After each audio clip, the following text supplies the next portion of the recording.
సహజయోగం గురించి తెలుసుకోవడానికి వచ్చిన మీ అందరికీ స్వాగతం. ఈరోజు మనం అందరిలో ఉన్న కుండలిని అని చెప్పబడే ఒక శక్తి గురించి తెలుసుకుందాం. ఈ కార్యక్రమం చివరిలో ఆ కుండలిని శక్తిని మనం జాగృతపరచుకుని ఆ శక్తి యొక్క అనుభూతిని కూడా మనం పొందుదాం. ఇప్పుడు ఒక పురాతనమైన ఒక కథ గురించి తెలుసుకుందాం. ఒకరోజు దేవుడు దేవదూతలతో నేను మానవ జీవన రహస్యాలను ఎక్కడ దాచిపెట్టాలని అడిగాడు. అప్పుడు దేవదూతలు ఆ రహస్యాన్ని భూగర్భంలో దాచిపెట్టండి అని దేవుడు చెప్పారు. కానీ దేవుడు అక్కడైతే మానవులు భూమిలోనికి వెళ్ళి ఆ రహస్యాలను కనుగొంటారు కాబట్టి అక్కడ వద్దు అని అన్నాడు. అలా అయితే సముద్రంలో దాచమని దేవదూతలు చెప్పారు. సముద్రం లోపలికి కొంతకాలం తర్వాత వెళతారు కాబట్టి అక్కడ కూడా వద్దు అని దేవుడు అన్నాడు. అయితే ఏదైనా పర్వతం పైన దాచి ఉంచండి అని దేవదూతలు అన్నారు. మానవులు అక్కడికి కూడా చేరుకుంటారు కాబట్టి అక్కడ కూడా వద్దు అని దేవుడు అన్నాడు. అయితే దూరంగా ఉన్న నక్షత్రాల్లో దాచండి అని దేవదూతలు అన్నారు. మానవులు అక్కడికి కూడా వెళ్ళడానికి ప్రయత్నిస్తున్నారు. చివరికి అక్కడికి కూడా మానవుడు చేరుకుంటాడు అని దేవుడు అనడంతో దేవదూతలందరూ ఎక్కడ దాచిపెట్టాలి అని ఆలోచిస్తూ మౌనంగా ఉండిపోయారు. అప్పుడు దేవుడు ఎక్కడ దాచాలో నాకు తెలుసు, వారు ఎన్నడూ వెతకని ప్రదేశంలో ఉంచుతానే అన్నాడు. నేను మానవుల లోపలనే ఉంచుతాను, వారు అంతర్గతంలోకి వెళ్ళడానికి ప్రయత్నించరు, వారిలోని అంతర్గత సూక్ష్మ వ్యవస్థలో ఉంచుతాను అని చెప్పాడు. ఆ విధంగా మానవుని జీవన రహస్యాలు వారిలోని అంతర్గత సూక్ష్మ వ్యవస్థలో దేవుడు దాచిపెట్టాడు. ఇప్పటి వరకు మానవులు తమ జీవన రహస్యాలను బాహ్యంగా గుళ్లల్లో, గోపురాల్లో, మతాల్లో, ఇంకెక్కడో వెతుకుతూ వస్తున్నారు. కానీ వారి అంతర్గత సూక్ష్మ వ్యవస్థలోకి వెళ్ళలేకపోయారు. మానవ జీవన రహస్యం మన అంతర్గత సూక్ష్మ వ్యవస్థలో దాచబడి ఉంది. మన వెన్నుపూస చివరి ముక్కోణపు ఆకారంలో ఉన్న శాక్రం బోన్లో ఆ జీవన రహస్యం దాచబడి ఉంది. మనం జన్మించినప్పుడు ఆ శాక్రం బోన్ విడివిడిగా ఉండి 20 ఏళ్లు వచ్చేసరికి అవన్నీ కలిసి శాక్రం బోన్గా తయారవుతుంది. అయితే ఈ ఎముకకు పవిత్రమైన ఎముక అని ఎందుకు పేరు పెట్టారు అనేది ఒక అవగాహన లేని విషయంగా ఇన్నాళ్లు ఉంటూ వచ్చింది. పూర్వకాలంలో గ్రీకులు ఈ పవిత్రమైన ఎముక గురించి తెలుసుకున్నారు. సుమారుగా క్రీస్తు పూర్వం 440 సంవత్సరాల క్రితం హిపోక్రటీస్లు ఈ పవిత్రమైన ఎముకను ఏరో ఆస్టమ్ అని అభివర్ణించారు. ఈజిప్ట్లో ఈ శాక్రం బోనును ఓసిరీస్ అనే దేవునికి అంకితం ఇచ్చారు. విత్తనం మొలకెత్తి వృక్షంలా మారే విధంగా ఆ శక్తిని మానవులు ఎటర్నల్ లైఫ్ లోనికి ప్రవేశించుటకు దేవుడు అనుగ్రహించాడు. దాని తర్వాత రోమన్లు ఈ శాక్రం బోన్ను వాడుకలోకి తెచ్చి ది శాక్రం అని పిలిచేవారు. ఈ పేరునే ఈనాడు కూడా వైద్య సంబంధమైన శాస్త్రంలో ఉపయోగిస్తున్నారు. యూదులు హిబ్రూ భాషలో శాక్రం అని, హలాయా అని పిలిచేవారు. అంటే వెన్నుపూసను కలిపే గొలుసు అని అర్థం. ఈ హలాయా యాహ్వే అనే పదం నుండి వచ్చింది. యాహ్ అంటే యాహ్వే అనే దేవుడు.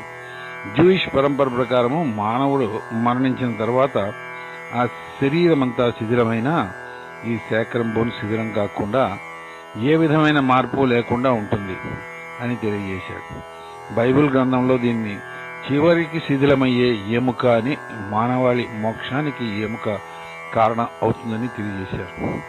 అరబ్బులు ఈ ఎముకను మానవ శరీరంలో ఆరంభమయ్యే మొదటి ఎముక అని, అలాగే శిథిలమయ్యేటప్పుడు ఈ ఎముక అన్నిటికంటే చివరిగా శిథిలమవుతుందని నమ్మేవారు. ఈ ఎముకను ఎల్ ఎడ్జ్ అని పిలిచేవారు. విత్తనం మొలకెత్తే విధంగా ఈ నుంచి మానవుని పరిపూర్ణ శరీరం పునర్నిర్మింపజేస్తుందని తెలియజేశారు. మానవుడు చనిపోయిన తర్వాత ఒక శాక్రం ఎముక తప్ప శరీరం అంతా శిథిలమవుతుంది. ఈ ఎముక నుండే అల్లా మానవ శరీరాన్ని పునరుద్ధరిస్తాడు అని మహమ్మద్ ప్రవక్త చెప్పాడు. మోక్షం పొందడం అనేది ఎన్నో నాగరికతల్లో, మతాల్లో అనాదిగా చెబుతూ వస్తున్నారు. ఈ పవిత్రమైన శాక్రం ఎముకలోని పవిత్రతను తెలుసుకునే సమయం ఇప్పుడు ఆసన్నమైంది. ఈ ఎముకలో ఒక శక్తి నిక్షిప్తమై ఉండడం వలన ఈ ఎముక పవిత్రమైంది. శాక్రంభంలో ఉన్న ఈ శక్తిని కుండలిని శక్తిని సంస్కృతంలో అంటారు. మీరు కుండలిని శక్తిని ఈ సూక్ష్మ శరీర పటంలో చూడవచ్చు. కుండలిని అనే పేరు దాని ఆకారం నుండి వచ్చింది. సంస్కృతంలో కుండల్ అంటే చుట్టుకుని ఉన్న అని అర్థం. శాక్రంభంలో కుండలిని 3.5 చుట్లుగా ఉంటుంది. ఈ కుండలిని శక్తి మరణించిన పిదప కూడా నాశనం కాదు. మానవ పునర్జన్మకు కుండలిని శక్తి దోహదపడుతుంది. కుండలిని శక్తి మనలో జాగృతమవుటకు ఎన్నో జన్మల నుండి నిరీక్షిస్తున్నది. గాఢమైన కోరికతో మనం ఆధ్యాత్మికంగా ఒక ఉన్నత స్థితికి చేరుకున్నప్పుడు మాత్రమే కుండలిని శక్తి జాగృతమవుతుంది. ఈ కుండలిని శక్తి ఆదిశక్తి యొక్క ప్రతిబింబంగాను మనలోని శాక్రంభంలో నిక్షిప్తమై ఉంది. ఆమెను మన అంతర్గత ఆధ్యాత్మికపరమైన తల్లి అని చెప్పవచ్చును. ఈ కుండలిని శక్తి మన అంతర్గత దైవికమైన తల్లి అయినందున ఎన్నడూ మనకు ఎటువంటి హాని చేయదు. కుండలిని అతి పవిత్రమైన శక్తి. ఆమె మన వెన్నుపూస కింద భాగాన ఉన్న ముక్కోణపు ఆకారంలో ఉన్న పవిత్రమైన ఎముకలో స్థితమై ఉన్నది. ఇదే సత్యము. దీనికి విరుద్ధంగా ఎవరైనా ఏదైనా చెప్పిన ఎడల అది అసత్యం అని మీరు అర్థం చేసుకోవాలి. ఇంకొక వింతైన విషయం ఏమిటంటే ఈ కుండలిని ఆకారం మన సృష్టిలో అన్ని జీవుల్లో కనిపిస్తుంది. అన్ని సంస్కృతుల్లో మనకు కనబడుతుంది. మనలోని కుండలిని శక్తి కూడా వృత్తాకారంలో 3.5 చుట్లు చుట్టుకుని ఉంటుంది. ఈ కుండలిని శక్తి సృష్టిలోని అన్ని జీవన ప్రక్రియల్లో సదా ముడిపడి ఉంటుంది. ఉదాహరణకి ఈ స్పైరల్ ఆకారం మనకి పుష్పాల్లోనూ చరాచర జగత్తులో కనిపిస్తుంది. మన శరీరంలోని DNA నిర్మాణం కూడా మనకు డబుల్ స్పైరల్ లాగా కనిపిస్తుంది. ఇంకా పెద్ద ఎత్తున తుఫాన్లు వచ్చేటప్పుడు మేఘాలన్నీ స్పైరల్ ఆకారంలో అతివేగంగా తిరుగుతూ ఉంటాయి. భూగర్భ నిర్మాణంలో కూడా మనం ఈ స్పైరల్ ఆకారం చూడవచ్చు.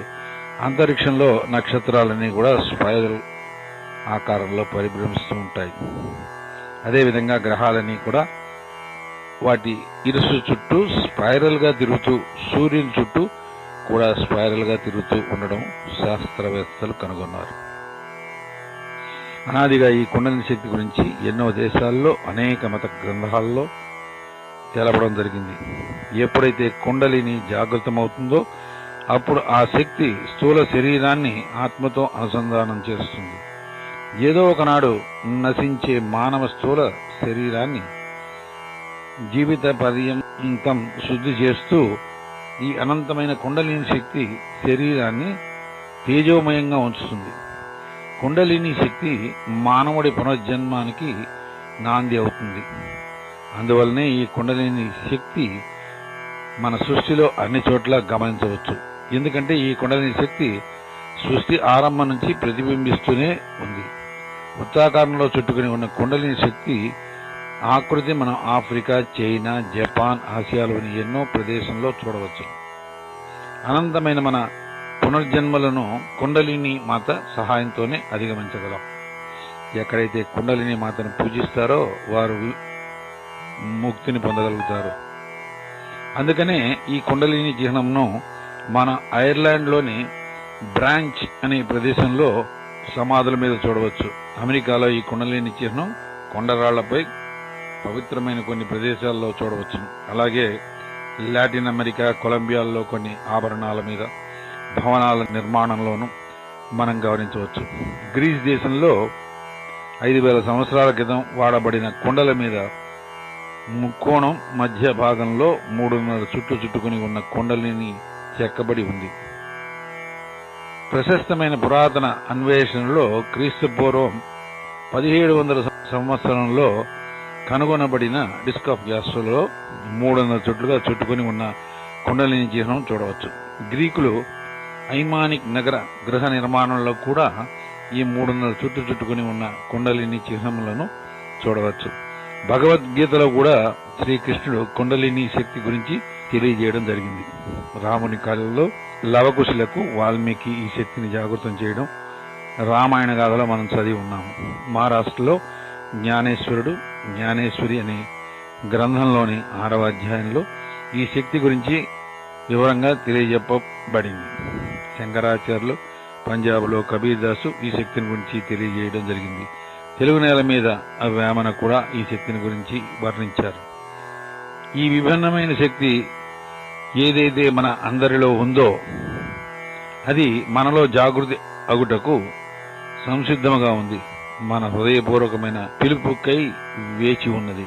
ఎప్పుడైతే ఈ కుండలిని శక్తి జాగృతమవుతుందో ఆమె మన సూక్ష్మ శరీరంలోని మధ్యనాడీ మండలం ద్వారా పైకి రావడం జరుగుతుంది. అప్పుడు మనం భూత భవిష్యత్ కాలములకు బదులుగా ప్రస్తుతంలో స్థిరపడగలుగుతాం. మనలో సమతుల్య స్థితి ఏర్పడుతుంది. పరమాత్మని సామ్రాజ్యంలోకి ప్రవేశించుటకు అర్హులమవుతాము.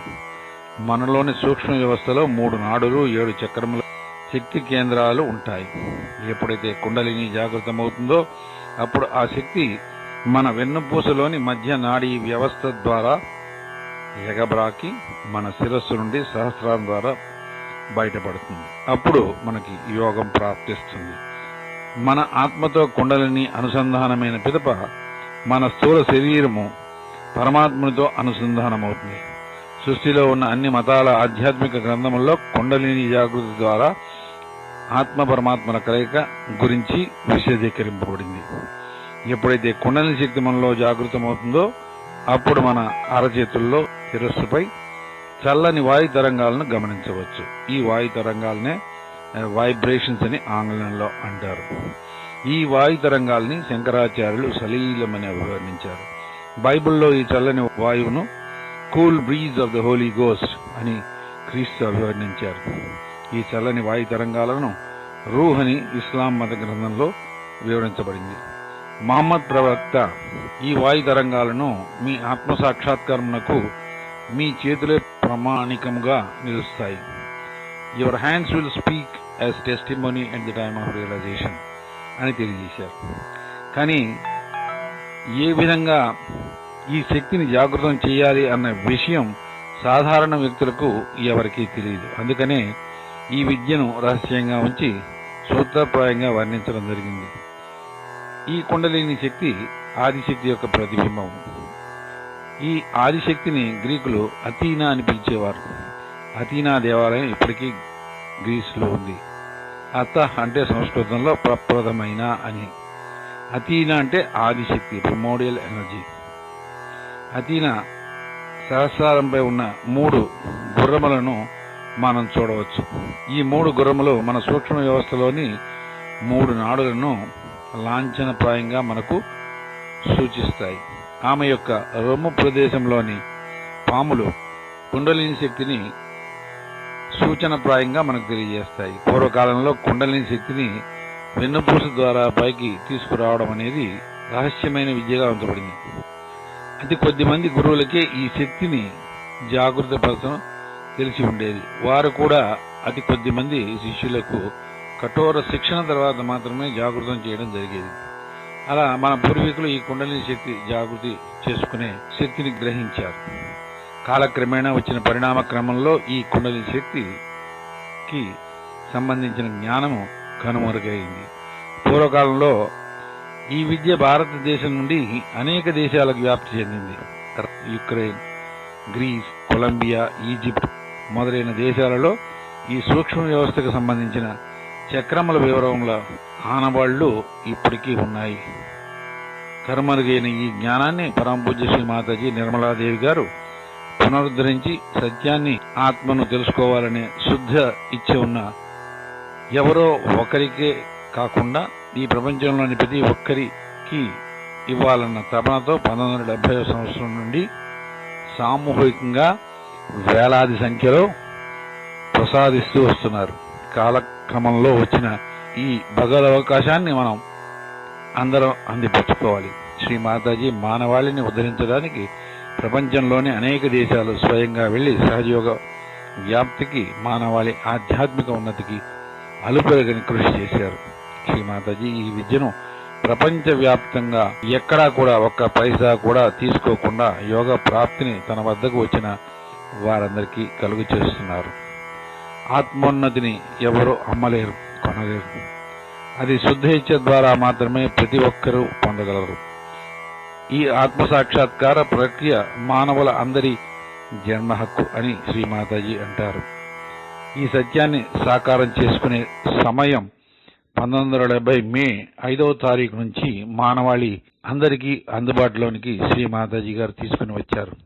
మరి ఇప్పుడు మనం మనలోని ఆ కుండలిని శక్తిని జాగృతం చేసుకుందాం. దానికి కావాల్సిందల్లా ఆధ్యాత్మిక ఉన్నతి నాకు కావాలి అన్న బలీయమైన గాఢమైన కోరిక మాత్రమే. జై శ్రీమాతాజీ.